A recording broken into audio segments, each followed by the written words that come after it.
things had spiraled so much that you contemplated suicide and was very close to that. One thing that I absolutely hate is the way that when your wife found out about it, how she handled the situation. And when I spoke to her, it was pretty much, if you were going to do it, then you would have done it. If I was one of those ones who thought about doing it as with, self-inflicted gunshot wound, it probably would have happened at that moment just to show her up.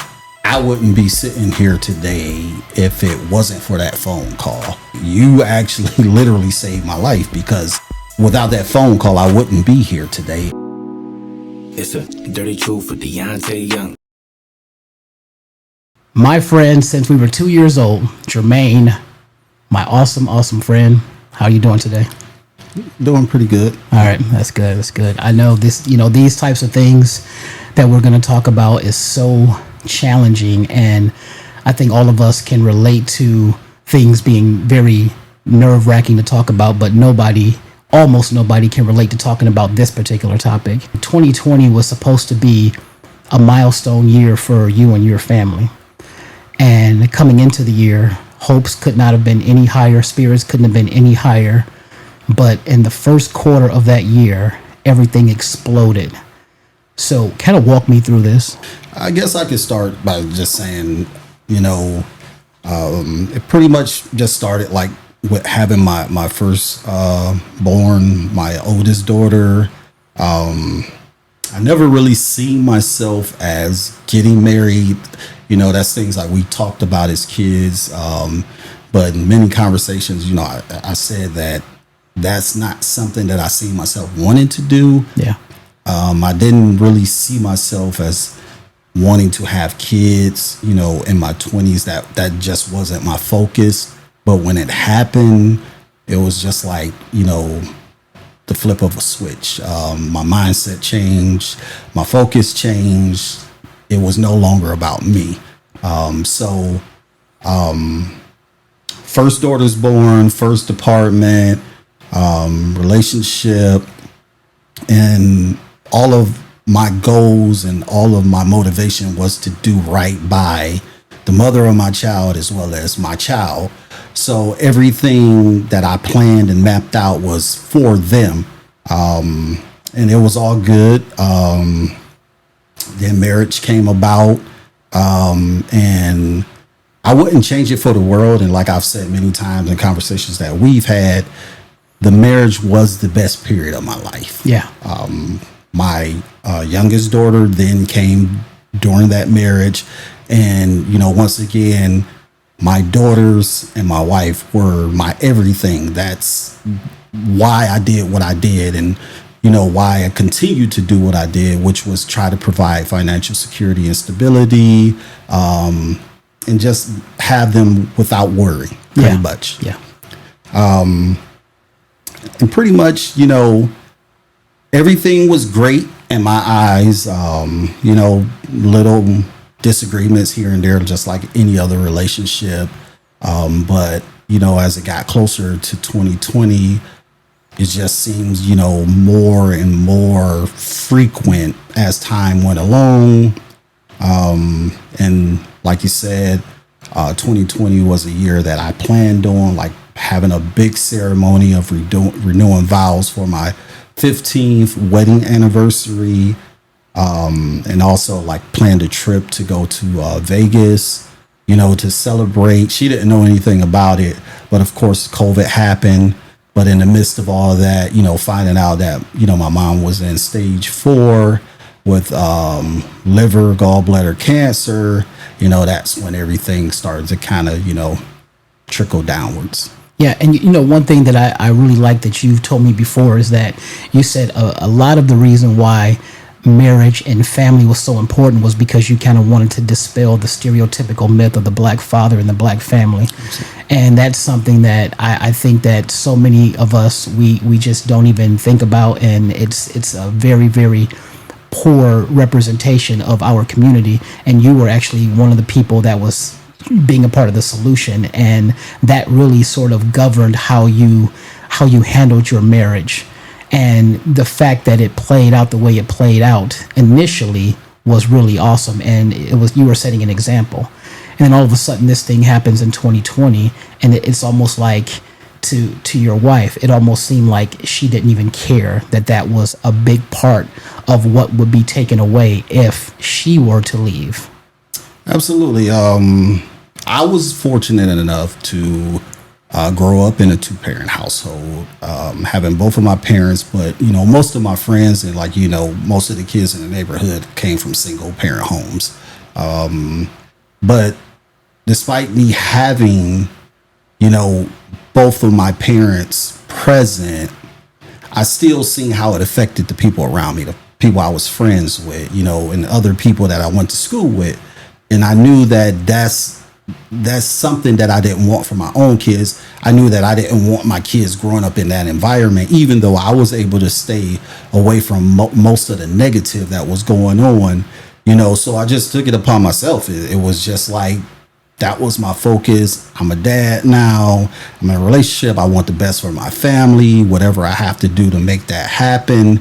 That's just what I was going to do.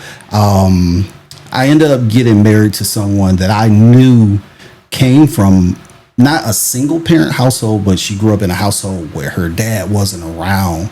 And I kind of gave the situation the benefit of the doubt, knowing, trauma affects people in different ways. Some people can be aware of it, deal with it, work on it.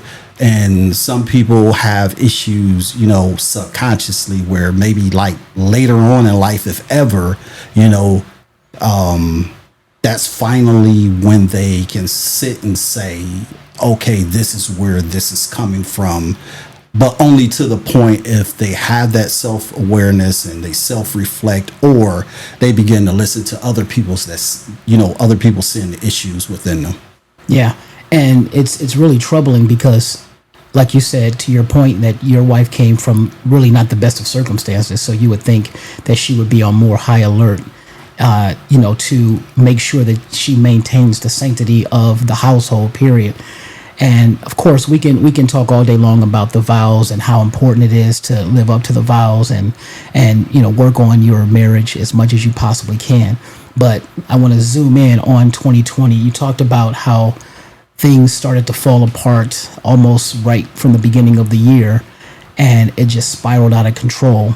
And it got to a point where, because of a disagreement, it led to, about a month after that, her moving out of the house. And that was something that was probably it was beyond the last thing you would ever imagine. Now, what did you think when she did that? Did you think that would be a permanent thing, or did you think, okay, this is just her bluffing? To be honest, I thought it would be temporary, because at the time, this was like the biggest hiccup that we had, the biggest argument. So I kind of seen it as, most relationships, you have to have that adversity, and when you get through that adversity or that hard time, that's usually when you can come together and you're stronger. That's when you can hit your stride. So I at the time, I really seen it as a temporary thing, but as time went on, it kind of, got more real. And, you mentioned the vows thing, and that was something that was, deep within me, is that no matter what we were going through, my goal was to work through it, because I took these vows and I wanted to honor the vows, and, I take that serious. But, just like any other situation, sometimes, people aren't on the same page. Sometimes people don't get married for the same reasons. Some people don't value relationships as much as the other person. Whatever the case is, I knew where I stood with it, and I knew that I was in it for the long haul, and that I was going to do whatever it took to try to work on it. But at the same token, I had to realize I can't control what someone else does. Yeah, it's hard to try to be on the same page for two people at one time. You can only be on the page that you're on and hope that they follow suit. And now, so when that happened and she moved out, it was about a month after that where things had spiraled so much that you contemplated suicide and was very close to that. And it still gives me chills because I remember I spoke to you that day, and it was frightening because I had no idea what you were planning. I knew that you had been emotionally, beaten down for the past, at that point, it had been almost 2 months. And I just could not understand exactly where you were going with the conversation. But then you abruptly ended it and you said, I love you. And then I couldn't get a hold of you. And because of the state of mind you were in, I was frightened about what may come next. And it turns out that I was correct, that you were planning that. Now, how did you get from a month before her moving out to that place just a month later, and really about 9 days before your anniversary? I it's tough. I've never discussed this stuff in detail, so it's tough to revisit and think about. But I could say it was something that I didn't see coming. I knew as time went along, something was wrong. Like my energy levels was down. I was tired all the time. I was in the bed. I wasn't motivated to do anything. And, it just one day, and like you said, we had the discussion, but when that particular day came, I had forgot that I had even told you to call me that day. That's just how God works. And I remember that I got off of work, and my ex-wife, then wife, came to pick up my daughters. And, I had like a lot of photos on a thumb drive. So I popped it in the TV and I was looking at, the photos. And next thing I know, I was out into the car, driving. And when my phone rang, it was you. And before I realized it, I was getting off on an exit, which was in Columbus. It was not anything that, that was planned, ahead of time. As a matter of fact, once I answered the phone and we began our conversation, it kind of dawned on me that what prompted me to get in my car and drive, which was looking at the photos and going through all of the memories, and then all of the pain, it just rushed like quickly. And I remember I stopped in Kroger's parking lot on High Street, and during our conversation, I was just feeling like, wow, I don't want this feeling anymore. It was strange because, growing up, and you hear people and you see people's situations, and the first thing you point at is like, oh, how could they think that way? They're crazy. But going through that situation, painted a vivid picture for me. And I had just made up the point. It's like, this day is it. I don't want to feel this way anymore. So I just got off the phone abruptly and started to think about what is going to be the less painful way to, end this, but I'm not going back to it. It's where my thoughts were.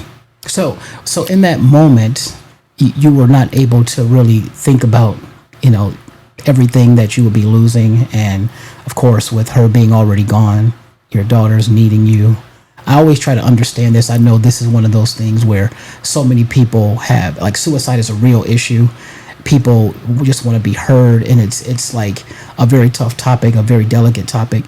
So it's one of those things where I don't think any of us can tell you how you should feel, because I'm pretty sure if you could feel wonderful, you would, but it's not automatic. So in that moment, were you able to even think that, or did you just think they were better off without you, or what? To be honest, and I can speak for myself, and I can only assume going through it, it's how a lot, if not all, people that have those dark thoughts feel. But it's, what's going on, but you're still in that state of mind to where you don't want to let too many details out because you don't want anybody to talk you out of it. it's a little bit of selfishness in a sense, because you do understand, that you have people that love you and people that need you. But at the same time, you also think, well, they don't understand where I am now. So it's like, I want to be here for them, but I'm no good here for them in this state. It's like, what good am I if I'm always depressed, if I'm not motivated to do anything? That's just bringing them down. So the thought process is, oh, they'll be sad, but they won't have to deal with this coming from me every day. And that's kind of why people write letters, I would assume, versus actually reaching out or saying, oh, this is what I'm about to do. Because once their mind is made up, they don't want anybody to talk them out of it, because they know they're going to go through the same pain. So yes, I did think at the time, like, my daughters need me. Should I be doing this? Should I be thinking that? I got family. My mom is going through, her situation. And that was, times 10. It was not only the marriage situation, but then watching my mom go through what she's going through. And, I've seen a lot of people lose family members and parents, but when it's yours, it just hits differently. So in that situation, I can definitely understand how in the moment is the moment, everything, the walls probably felt like they were closing in. I'm glad that you were able to come out of that. One thing that I absolutely hate is the way that when your wife found out about it, how she handled the situation. So now kind of explain how she came at you when she found out that you were, because you had actually gotten help and you were in somewhere. So explain what she said and how it made you feel. It was, in that night, you had reached out, I guess, to my parents, and then that's when calls started flooding in, and my kids called, and she left a voicemail saying, how could I do this? This is selfish. How could you hurt them? Why would you do something like this? And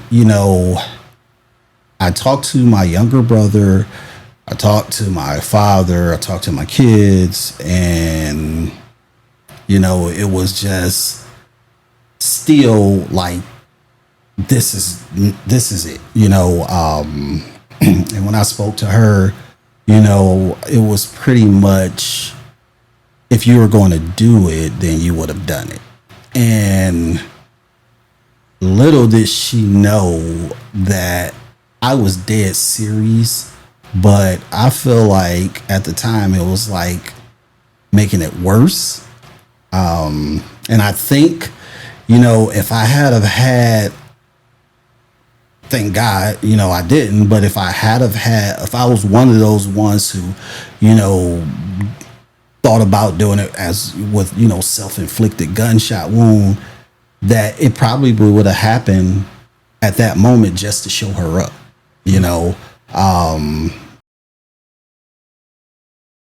but that luckily, I was what I assumed to be. But that really hurt, especially coming from, someone you was married to, someone that you've been with like over a decade, share kids with, you would think that would be the last thing that you would hear. But it just felt like a gut punch. And that's something that I thought about, at that time. And that's something that I thought about many, many, many years going forward. But, of course, talking to my daughters kind of, brought me off the ledge, so to speak. Then talking to my mom and, her saying, you got kids, they need you. And, I made the decision to, come back home that day. My father was threatening to have the police locate me. So I did. I ended up driving back home that night, and, overnight I just thought and made a decision to check myself into an inpatient, just to do whatever I could to help my family, to get back on track. It's just a self-reflection. It's self-awareness that I had within myself, and I did check myself in, which was, for about 1 week that I was in there while all of this was going on. So the thing that's such a disaster to me is that once you were able to get out of there, I mean, you still had this whole other situation with your mom, her declining health, and then you had family members that were making it even tougher because it's like sometimes family members can be your worst enemies. And whenever you would tell me about some of these family members, it really used to feel like a gut punch to me because I just couldn't imagine someone treating their family like that at such a horrible time in their lives, especially being weak and not really being able to do anything, themselves. So going through that whole process, and then you get to where your mom, she's just days away from you losing her. How did you manage both of those emotions? The situation with your marriage that's spiraling and you're not even sure if you can get it back, and then your mom in a situation where she's just slipping away every day. It was tough.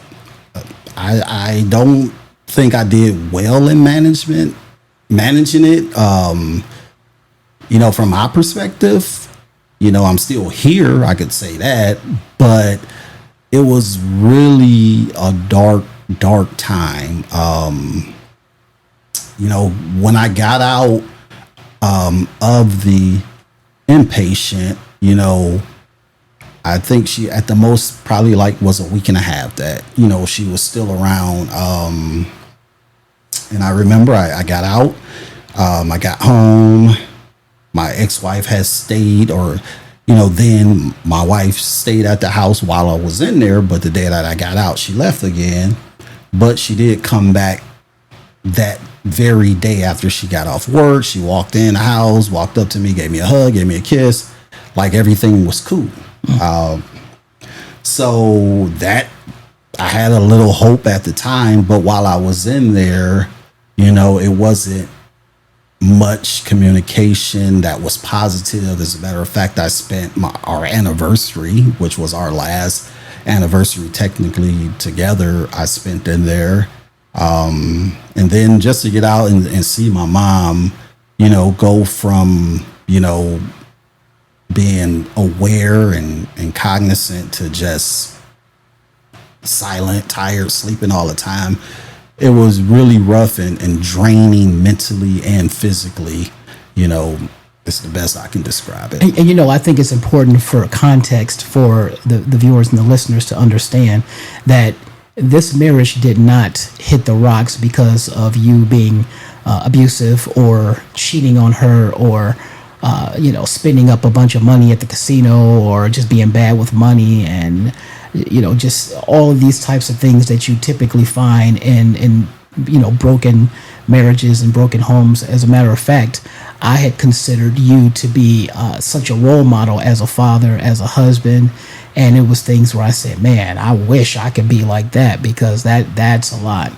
It's rare that you find that women or men find someone, especially a woman, finding a man who is more than happy to cook and is great at it, more than happy to clean up, and it's a priority, and then wants to make sure the finances are great and managing all that and being basically a financial advisor, a husband, a lover, a father, and doing it all to the best of your ability.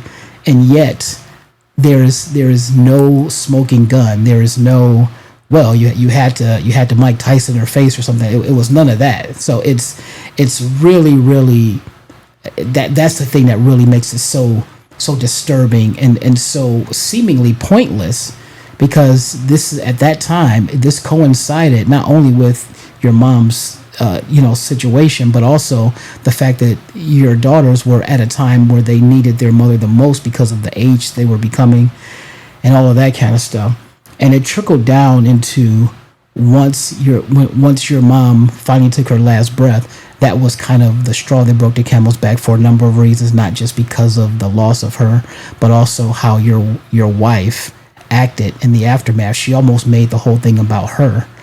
And that was really despicable. Really, the question I want to ask is, how were you able to restrain yourself physically from from just acting out in rage because that was a lot to deal with at one time?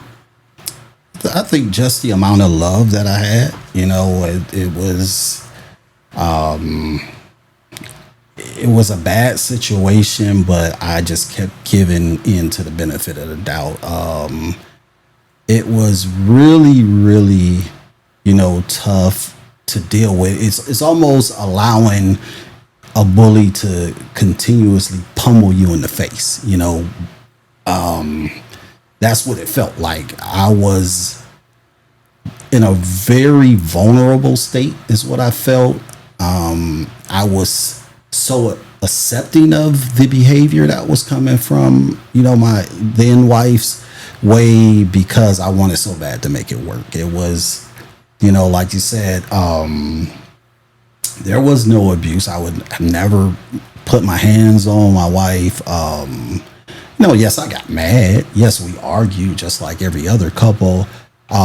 She viewed herself as being financially abused, just basically, from the standpoint that I have always been good with money, budgeting, credit, and together we had goals. And I just seen it best that we followed a strict budget to reach the goals of becoming debt free and purchasing a home and setting our kids up for college. And between her and I, it was agreed upon mutually, but conversations with her friends were different. So I'm just thinking I'm doing the right thing, and as a man and as a husband and as a father, I just felt it was my duty to take as much off the plates of her and my daughters as possible. So I, made sure that, yes, I wanted to do the cooking. I wanted to do the grocery shopping. I wanted to, manage all the bills. I mean, don't get me wrong. Not all of my money went towards the bills. We had a joint account, but I made sure the bills were paid. I did sure groceries were bought. The kids had clothes. The cars were maintained. Both of our credits were maintained. I washed her clothes, my kids' clothes, my clothes, folded them, everything. I just wanted to take as much off of her plate as possible because I felt that's what I should have been doing, as a husband and as a father. But, to see everything come about and how it was, like, especially during my mom's last days, she even had a conversation with, a mother and father, because after she left home, she stopped talking to them too. And she did have a conversation, and my mother did ask her to fix things, and she told my mom that she would. But then when I brought it up to her, she kind of like brushed it off as, that's not where I am right now. I didn't say that. I just said I would try.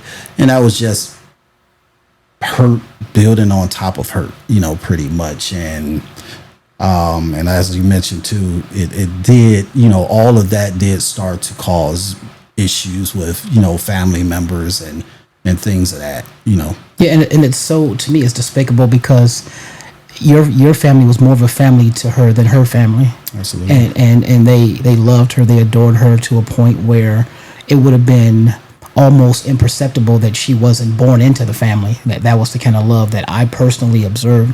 And it's just crazy. So you lose your mom. That was devastating. That was calamitous. My heart just went out to you, especially with everything that was going on at the time with, otherwise. And then in the months after that, then it just becomes like this. Your wife became this very contentious person, and it just kept going to higher levels. It's like she had a mission to constantly denigrate you, belittle you. She wrote letters that was just very unbecoming and just downright cruel. She talked about how you were not godly. She said so many things that was making me upset. And when I think about that, I'm just like, well, clearly this is not the person you married. But then you wonder, how far back did this go in her own mind? I know that we all have our moments and things like that, but that was something that was way different than a 180. That was like turning into an evil twin that you see in a movie or something, and this is not the original person, but this was switched out. And so going through all that, there was even court hearings. She almost got you fired. I remember she told you that that she never loved you and all these kind of crazy things. what what kind of cyclone was going inside of your mind with all of that you had to deal with in those months afterwards? It was rough. It was hard to try to climb up out of the hole. It just felt like I was sinking further and further into, a dark space. Because it's like you married this person. This is the person you agreed to spend the rest of your life with, and then they're continuously hitting you with negativity after negativity, punch after punch. And it's like, if you feel helpless because you're spending so much time trying to figure out why. But it was tough, because even going through the situation of my mom being on hospice and literally, dying before my eyes, which she knew, she was still reaching out just with like frivolous stuff. Oh, can you release, my phone number so I can get my own phone plan, to accusing me of stealing from her retirement plan, which I was like, that's ridiculous, because we paid bills with the money that we both had to go get notarized and agree to make happen. And she's like, no, well, you changed my password to your name. I'm like, you always included me in your passwords, or the kids. And it was just, so confusing as to why she was doing what she was doing, because all of a sudden, through all these many years of marriage, her praising me to strangers or anybody that she could, to having letters and cards of text messages of how great of a father and a husband and example I am, to now I'm the villain. It just made no sense to me. It made no sense at all. So on top of that, you have your teenage daughters, and this is obviously going to affect them in massive ways. And I've always said, since this began, that we'll never know how much this affects them. They could be 30 by the time they realize how much it affects them.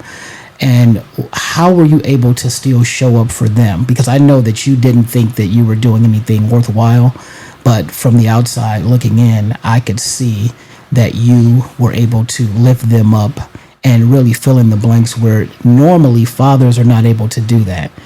How did you summon the energy, the emotional fortitude, the strength, the tenacity, the resilience to do what you were able to do and get them through this horrible time? Well, it was easy, because, for me, they are my everything, so no matter what I was going through or what I was feeling, I was going to always make sure that they were good, so whatever, if it was, constant communication of how they were feeling, trying to see where they were at. If I noticed something off, and I could see it affecting them day to day, I didn't want to see them seeing me hurt. So I kind of isolated and tried to wear a mask, around them, and, mask as much pain as I could possibly mask. But, the goal was always that my two daughters would be okay. That no matter how much I had to struggle or hurt, I didn't want that for them. So, I got them in, therapy, constant, communication, asking them on a daily basis how they're feeling, letting them express their feelings, giving them a voice.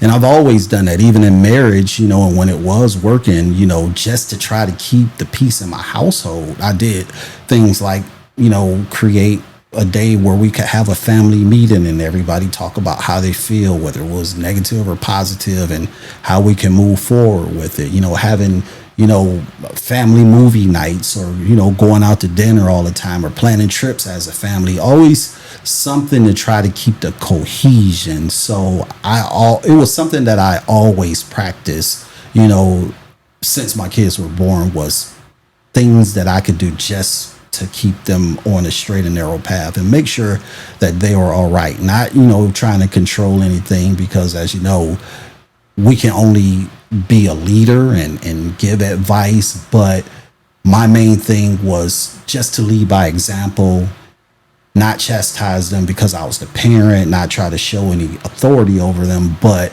be the example, lead by example, and also explain to them along the way the reasons of why I say certain things and why I have certain rules and why this is the discipline that I'm trying to raise them under. So all in all, it was easy because that had always been my focus, is to make sure they are right. So it was nothing that I had to really muster up, because within me there was nothing that was going to block that. Yeah. The thing that upsets me about the whole situation is that over the course of all those months, the further it got away from the mother leaving, she actually became less of a parent and became more of a tyrant, and became very jealous, almost as if she was in competition with especially her oldest daughter. And that's something that this I never expressed to you, that it really didn't sit well with me. It was almost like, it was so horrible that I just felt like, man, I feel like, should we do something? Should I do something? Because that was just so terrible. Because how can you throw salt in an open wound on after what you just did by leaving? And then her life ended up really a lot worse, even though she thought she was going into a more of a paradise life. And it's one of those, God works in mysterious ways. But I just can't believe that she kind of made her daughter, especially her oldest daughter, she kind of made her like she was a girlfriend that was now her enemy, and that she had to be in competition with. And I've just never seen that before. I've seen some really horrible mothers. That's almost worse, because she did that while being a really good mother for a long time, and then just switched up. It's one thing if you're used to your mom from day one just being terrible, but she was catering to her own mom, who also was similar to that, from things you've told me. And I don't think she'll ever know any peace. And when you saw that, you had to just accept it, even though you didn't accept it, because you could have gotten arrested with the types of thoughts that had to go through your mind. How were you able to talk to the girls and get them to heal every day? Because they had to heal every day from her leaving, and now from being bullied by her. Pretty much. Once again, it was all confusing, and I thought I was doing the right thing as a parent, as a husband. For me, it was never a competition thing, but she viewed it that way, and she voiced that, because she would have conversations with my daughters as to why they have such a strong relationship with me versus her. But I was never the one to throw that in her face. I know that she came from a different background than I did, but at the same token, I never used that as an excuse. I believe a person, if they want to do right, they do right. But trying to aid the situation and help the bond. I would do things like buy movie tickets for them to have mother-daughter bonds, or I would leave the house, come to your house, go to my cousin's house, so that they can bond, and do things together. But she, for some reason, wherever it came from, I don't know, but I did see it, before things started to, fall apart, and she kind of resented me for bringing it up, because I would tell her all the time, it's like, you're doing what your mother did to you and your siblings. So something has to change, because you don't want that relationship with them, and she resented me for, bringing it up. But I knew it because of things that she told me from her upbringing, and then me witnessing it was the exact same thing that she was, telling me, previous to all this. But, for, my daughters, it was, I know she, being my ex-wife, always thought that I was just spending the time, talking negative about her, which I didn't have to say anything negative because my daughters were in the households. They seen everything that went on. So what I did was just, like I said, lead by example. Be the parent that I wanted to be, that I knew I was, not because somebody felt I was in a competition, but that's just who I was. So all I did was be who I am and hope that it was good enough. That was such a large amount of negative energy that you had to deal with for the longest time. Even it just was worse when she was no longer living there. What I want to do is ask you, when exactly did you know it was over, and when did the divorce happen? Because I'm sure those are two different dates. I would probably say once the divorce papers were filed, because I'll never forget, my mom's memorial service was on my birthday, and she came there even though I asked her not to, and she sat in the guest section, which was another slap in the face. So that just prompted all the questions of why she came, why did she sit in the guest section, why did she leave early, and having to answer those questions and tell everybody, in my family what was going on. A lot of them was just like, well, you need to file for a divorce. So I actually did start making calls, and one lawyer I'll never forget, he was like, oh yeah, we'll get this file ASAP and have her, back child support. We'll put in an emergency order and get spousal support. And I'm thinking to myself like, oh, wait a minute. This is overwhelming. And then it's like, no, I don't want to do that to her, So I put it off, and, I couldn't bring myself to ever, filing for a divorce. But then I remember she texted me, and she said if I didn't force my daughters to talk to her and answer her phone calls, that she was going to file for divorce, which at the time I thought was like the most ridiculous thing that she could have said. So I was just like, well, if that's going to make you feel better, go ahead and do it. And she did. She filed for divorce. But to rewind a little bit, after my mom passed away, my youngest daughter had scoliosis surgery, spinal fusion surgery to correct scoliosis. And I'll never forget, at the time, she had actually, for whatever reason, got a restraining order, and I couldn't attend the surgery. It was either her or me. So I let her, go to the surgery, and I would, just visit. But it was awkward, and it was awkward for my daughter because one leaving, one coming, and we couldn't cross paths. And that was something that kind of put me into a tailspin of why is she continuing to go through these, these hoops to try to paint this negative picture, because she didn't have a reason to file a restraining order. Even though I had to spend like thousands of dollars to fight a nonsense, move by her. We sat there, and she couldn't give reasons. She just said, oh, I have a gut feeling. Oh, has he ever threatened you? No. Has he ever pointed a gun at you? No. Has he ever hit you? No. So, yes, he got thrown out, but it cost me money. It cost me embarrassment. It almost cost me my job. So fast forward, the papers got filed, and I'm like, oh boy, here we go. More money I got to spend, because now I got to get representation.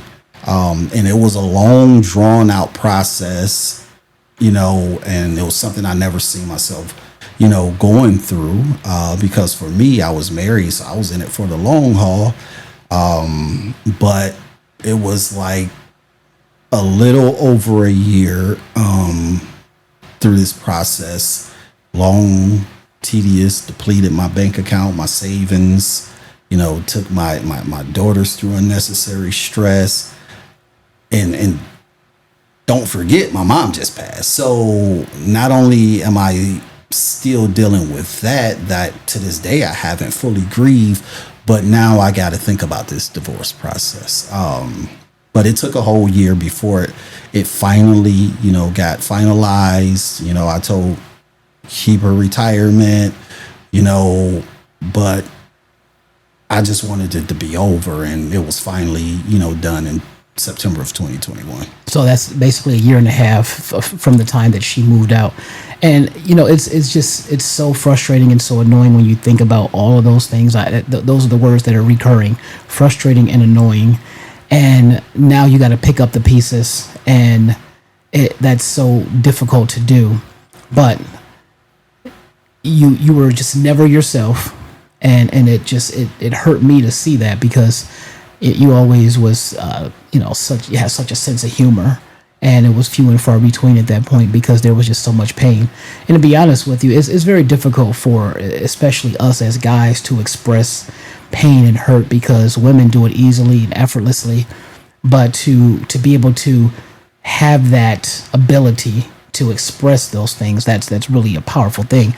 You were trying to get yourself back on track. I know that you loved her with all your heart, and it's hard to transition away from someone you thought you were going to spend the rest of your life with to going into, okay, now I have to find something to do for myself, because you were the one that needed help. You were the one that wasn't being heard. You were the one that was still just emotionally damaged. And that is so much to be on one person's back, your own feelings, and then having to look out for other people. Even when they're your children, it's a lot. So at what point did you finally start thinking about moving forward, possibly in another relationship, or at least something casual that could turn into something serious? Well, it was a while. Over 4 years, I've always viewed myself as a relationship person. I can probably count on, one hand how many relationships I've had in my lifetime. But it was it took a lot of, conversations with family, with friends, therapy, faith, to put me in a position of even thinking about dating again. It became a fear. I just didn't ever want that feeling to repeat itself. It was through the years, I just isolated. I would come to your house or go to my cousin's house, or other than that, I was at home. I didn't want to do anything. I didn't, want to be around, because it was tough. It was tough to even go to the grocery store and, see families together. It was tough to go out to restaurants and see couples. It was tough to see it on TV, so I just isolated because it was just too painful. Even though that was something that I wanted, I knew I was carrying it like on my shoulders, and people could recognize it. And so it took a lot of therapy, self-reflecting, conversing with friends and family, that finally pushed me to, attempt it. And, that's when, I finally started getting out there. And I just knew that in starting the dating process that, I didn't want to have that situation affect what I prayed for, which was somebody to come into my life that was going to love me for me, and be everything that I wanted, in a companion. So I didn't want to quickly have red flags or caution flags go up for every little thing they did, just based off of, what I went through. But it definitely took a lot of work, and I can honestly say that work is still in progress. So, what was your biggest fear with relationships? Because we both know that relationships can be a nightmare, especially trying to meet someone new after many years of just being with what you thought was your forever person. We've seen with parents, grandparents, other people that we've lived around. So many people we've seen, so many ups and downs in the dating pool. Anybody can attest to is really a crapshoot. Someone told me that when you get past 40, it's just like going to a junkyard and you're just looking to see what piece of junk is not damaged too much, and then you just pick that up and take it home with you. And I think that's kind of interesting because we all are messed up in some way, shape, or form. But what were you most fearful of going out to try to date? The reciprocation, knowing that I did everything in my power, in my marriage and previous relationships to show up as my best authentic self, but not to have it reciprocated. And I do understand that the expectation or the bar can't be set to have somebody duplicate what you do, but I did, expect more appreciation for who I showed up to be.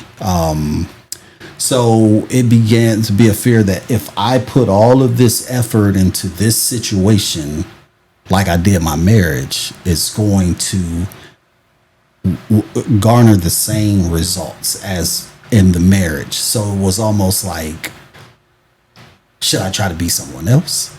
Yeah.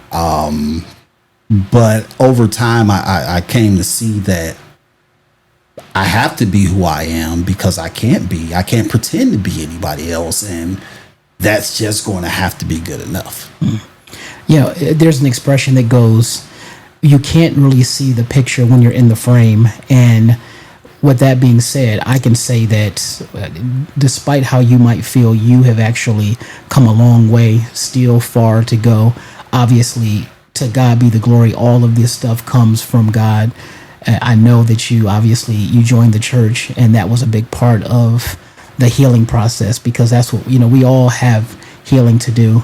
And, I like to say that, you might be done with your past, but your past is not necessarily done with you. I'm sure there's things that's popped up continually, and it will continue to do so because we're all living that human experience.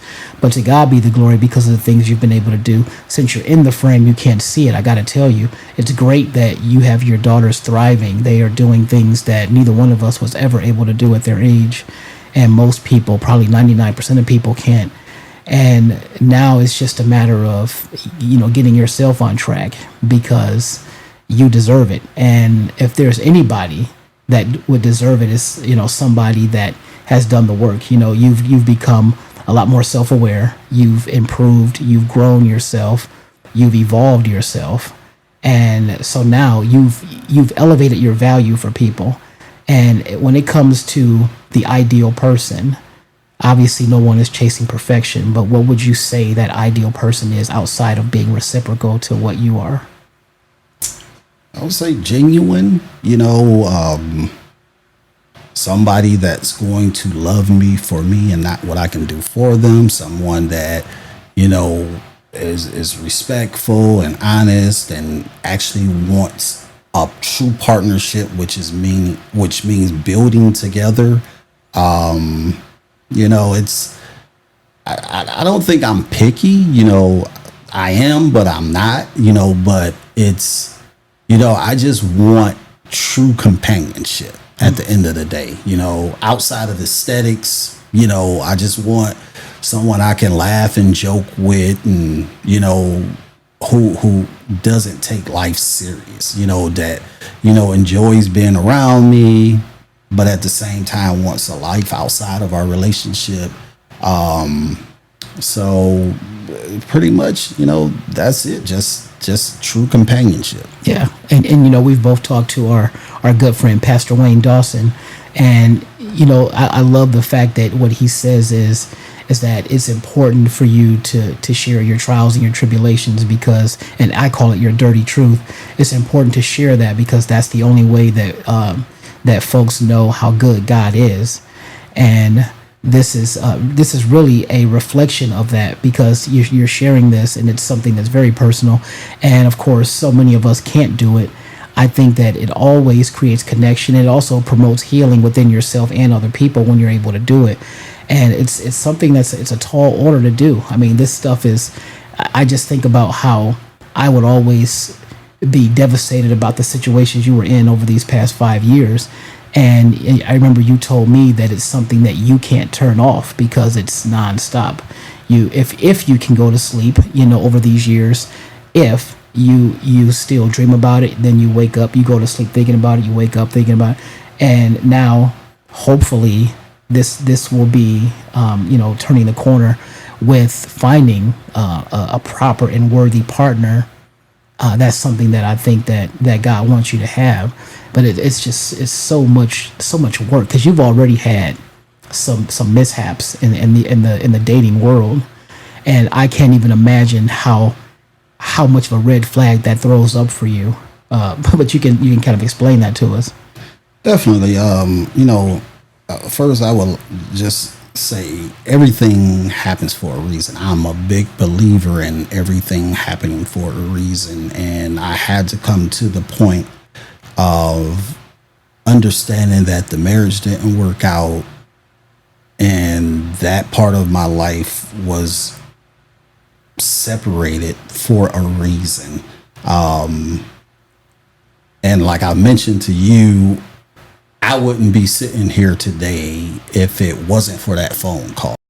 And I tell you, still, like, you actually literally saved my life, because without that phone call, I wouldn't be here today. And like you mentioned, Pastor Wayne, he doesn't know how important of a part he plays in my life also, because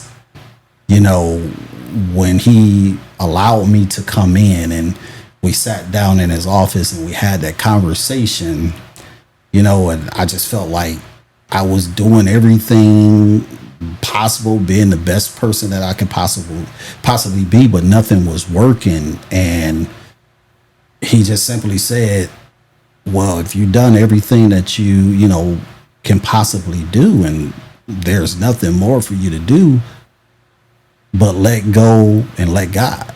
And that resonated with me deeply, and brought me to the church, for a reason, and in which I became a member and got baptized. But him taking that time really shifted me in the right direction. And I don't think he knows how important of a conversation that was, and how important it was for him to say that to me in that moment, because I was almost back in that dark space, previous to that conversation. And I appreciate him so much for that, and I know he can't begin to know how much, but all of that stuff aligned for a reason. And sitting in the Sunday services and praying, for a partner, to just, I'm ready, I feel like I did the work, and I'm to a point to where I'm open and ready and praying for it. And then to have these opportunities, come forward, and instead of me always, as I was, questioning why, like many people do, why is this happening to me when I'm trying to be the best person possible? And, it took a lot of thought. It took a lot of talking to God. It took a lot of prayer to me finally coming to the conclusion of why not you? Why not have these things happen to you so you can be the person to tell other people what I brought you through? Because I wholeheartedly believe that, like they say, God won't put more on you than you can handle. And everything that I was going through, even though my faith was strong, has always been strong, I've always been a prayerful, faithful person, it had to be for reasons of bringing me closer. Yeah. And I feel like I've done that. I feel like those were the reasons. Those were the wake up calls. I feel like, yes, here, I'm going to give you what you prayed for so you can see this is not what's meant for you. And I've come to a place now that I truly believe that there is something better out there for me, which Wayne has always told us. Yeah. Yeah. And I've lessened my worries and wholeheartedly believe in that. As long as I continue to be faithful, that the good, whatever that good is going to come into my path one day. Yeah, I actually agree. And, shout out to our great friend Wayne Dawson, Pastor Wayne Dawson. Like I said, you've grown from this whole situation. Like my grandmother would always say, with God, when he's for you, he's more than the world against you. What would you say as far as advice for someone who was in those dark places, who was looking to take their own life, who have that recurring in their mind constantly, or who just was beat down in a relationship emotionally, physically, psychologically, and everything in between, that had a similar journey as you? What advice would you give them to be able to get at least to where you are now, even though you are not at the destination you want to be? I would advise, that I know it's tough. It's definitely not easy, but utilize your support system, utilize the positives in your life. Definitely separate from the negative.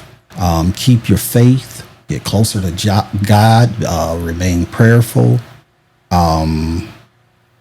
Just know that storms are only temporary, because they only last. Every storm that you have, endured in your lifetime, literal storms, rainstorms, thunders, they only last for so long before the sun comes back out. Every night you go to sleep, the sun is up in the morning. So it's going to get better. I know it's hard to believe. It's hard for me to believe. It's hard for others to believe. But if you just keep pushing, keep being faithful, trusting God, use support groups. Don't be afraid or shameful to, admit that you're going through something, that it hurts, that you need help. Just have no shame, and just seek out the right guidance. Therapy. There's a big stigma about therapy, but therapy is ultra important, especially in Black community. People associate therapy with crazy. No, get a therapist, whether it's a literal therapist, psychiatrist, a trusted friend or family member that you can vent to. Get that, surround yourself with it, and just keep the faith that it will get better. I remember conversation with my mom before she passed, and my mom is tough, and she was my everything. She was the one that I went to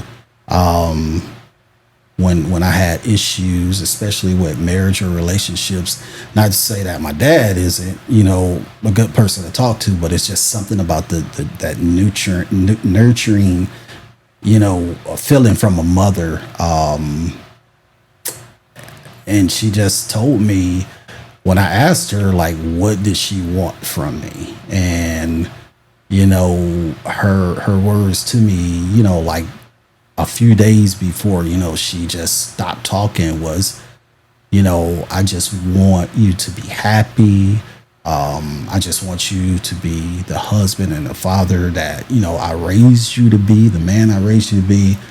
And, that's what I carry with me, to this day. And it's tough because I don't feel like I've properly grieved that situation yet, just dealing with everything else.